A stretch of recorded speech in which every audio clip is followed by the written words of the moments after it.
Hello friends, welcome back to the daily soap update. आज रात अनुपमा के सीरियल में क्या होने वाला है हम आपको इस वीडियो में बताएंगे। सो गाइस, वीडियो को पूरा देखिएगा एंड चैनल को सब्सक्राइब करना ना भूलिएगा। और अगर आप लोगों को वीडियो पसंद आता है तो प्लीज़ वीडियो को लाइक भी कीजिएगा।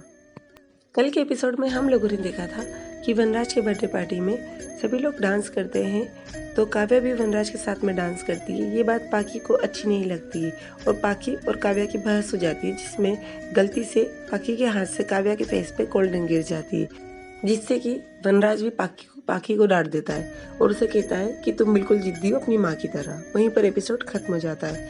आज के एपिसोड की शुरुआत भी वहीं से होगी।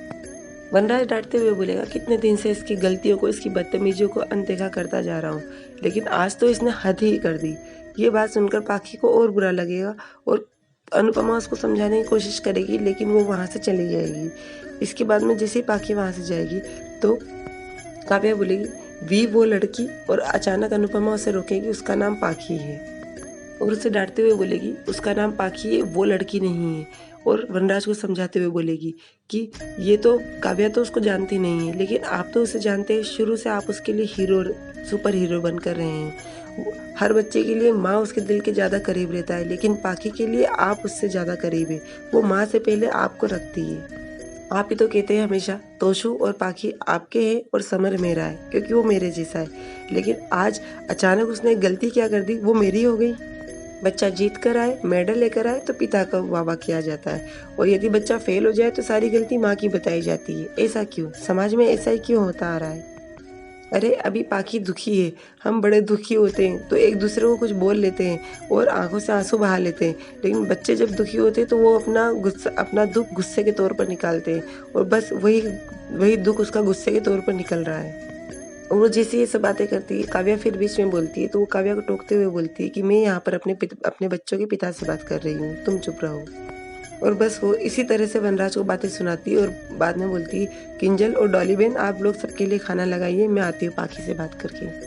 उधर पाखी को दिखाते हैं, पाखी वनराज की सारी बातें सोचती है और उसे गुस्सा आता है, और इसके बाद में वो जैसे ही रूम में जाती है तो वहाँ पर सारा सामान फैला देती है और गुस्से में बैठकर रोती रहती है। इतनी देर में अनुपमा उसके पास आती है, उसे प्यार करती है, उसे हक करती है और बोलती है, ये सब क्या है पाखी, आज तूने ऐसा क्यों किया? तू तेरे पापा से बहुत प्यार करती है ना, भले तू काव्या से नहीं करती, तो आज का दिन तूने उनका खराब कर दिया। अगर काव्या ने गलती की भी थी तो थोड़ी देर चुप हो जाती, तूने उस चीज को इतना क्यों बढ़ावा दिया? तो पाखी को गुस्सा आता, पाखी बोलती मैं उससे बहुत नफरत करती हूँ, मैं तो चाहती हूँ कि वो पापा की लाइफ से भी हमेशा हमेशा के लिए दूर हो जाए। तो फिर अनुपमा गुस्सा आती है और अनुपमा बोलती पाखी तू गुस्सा है, इसका मतलब ये नहीं कि तेरे मन में जो आएगा वो तू कहेगी। तू मुझे सब कुछ सुना सकती है, तू अपने पापा के ऊपर गुस्सा दिखा सकती है, लेकिन काव्या के ऊपर तू गुस्सा नहीं दिखा सकती। हम लोग तेरे गुस्से को समझ सकते हैं, लेकिन वो तेरे गुस्से को नहीं समझेगी। और उसे समझाते हुए बोलेगी कि यदि तू तेरे पापा से प्यार करती है तो तुझे तेरे पापा की खुशी में खुश क्यों नहीं होती है? पापा कोई खिलौना तो नहीं है कि तूने बस जब चाहा तब वो सिर्फ तेरे पास आ गए, ऐसा तो नहीं होता ना। वो तेरे साथ साथ किसी और के साथ भी तो खुश रह सकते हैं। और तुझे काव्या से परेशानी क्या है? उसे खाना बनाना नहीं आता? तो पाखी बोलती है यस। तो अनुपमा कहती है खाना तो तेरे पापा को भी बनाना नहीं आता है। तो पाखी बोलती है मम्मी वो पापा हैं। अनुपमा बोलती है यही तो एक प्रॉब्लम है कि जरूरी है कि वो पापा हैं तो खाना नहीं बना सकते, औरत सिर्फ खाना बना सकती है। काव्या भी ऑफिस जाती है, खाना नहीं बना पाती, इसके बाद भी तो जैसे तैसे काम करने की कोशिश करती है। अरे तेरे पापा तो वो भी नहीं कर पाते। और यदि तुझे ऐसा लगता है कि औरत को सिर्फ खाना बनाना चाहिए, ये काम मर्द के नहीं है, तो बेटा तू भी क्यों पढ़ाई लिखाई कर रही है? तुझे भी रसोई का काम सीखना चाहिए। फिर उससे बोलती है यदि खाना बनाने का ही इतना बड़ा इशू है तो तू ये बता, मुझे तो खाना बनाते आता था ना, लेकिन तब भी मुझे अपनी माँ बोलने में शर्म आती थी। और उसे समझाते हुए बोलती है देख बेटा, हर चीज़ के ज़िंदगी में अपने अपने मायने हैं, हर चीज़ को हम अपने हिसाब से नहीं बदल सकते। वो जैसी है उसको उसे वैसे ही हमको एक्सेप्ट करना पड़ता है। तो मेरी बात को ठंडे दिमाग से सोच और इसके बाद में खाना खाने नीचे आ जाना। और अनुपमा वहाँ से चली जाती है।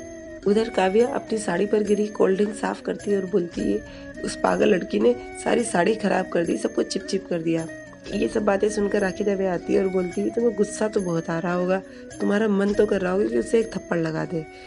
तो काव्या बोलती है कि उस लड़की पे तो मुझे शुरू से ही बहुत गुस्सा आता है, घर पर भी मैंने बड़ जैसे तैसे उसको हैंडल किया है, बस जब देखो तब कुछ भी बोल देती। घर पर भी एक बार मेरा तो हाथ उठे गया था, पर मैं वी को देखकर चुप हो गई। फिर राखी दवे बोलती है, तुम कितनी देर से स्वीट होने की एक्टिंग कर रही थी। उस लड़की ने एक बार में सारी स्वीटनेस पर पानी फेर दिया। काव्या बोलती है, पानी माय फुट, बस एक बार मेरी शादी 20 से हो जाए, फिर मैं सबको बताती हूँ, क्या अनुपमा, क्या समर और क्या बा, एक एक करके सबसे सूट समेत बदला लूंगी। तो राखी दवे ऑल द बेस्ट करके जाने लग जाती है। तो फिर वो दोनों देखते हैं, वहाँ पर अनुपमा खड़ी होती है। अनुपमा जैसे उसके पास आने लग जाती है, वहीं पर बा की आवाज़ आती है और वो बा के पास चली जाती है। तो काव्या बोलती है, कहीं इसने कुछ सुन तो नहीं लिया। राखी दवे बोलती, पता नहीं, और राखी वहाँ से चली जाती है। उधर किचन में दिखाते हैं, किचन में डॉली, अनुपमा, नंदिनी, किंजल सभी लोग खाना बनाते हैं। तो डॉली बोलती है, भाभी अब पाखी ठीक है? तो वो बोलती है, मैंने समझाया तो है, पर अभी वो ठीक नहीं है। इतनी देर में फिर से बाकी आवाज़ आती है, बहू खाना लगा दो आके।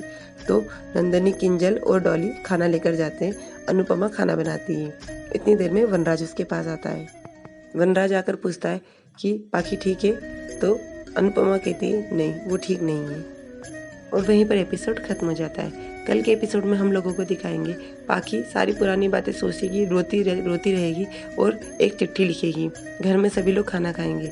अनुपमा जब उसके लिए ऊपर खाना लेकर आएगी तो देखेगी वहाँ पर पाखी नहीं है, और चिट्ठी पढ़ेगी तो जोर से वो आवाज़ लगाएगी, तोशु के पापा, और नीचे दौड़ती हुई आएगी तो और वनराज को चिट्ठी देगी और वो लोग चिट्ठी पढ़ेंगे और रोएंगे।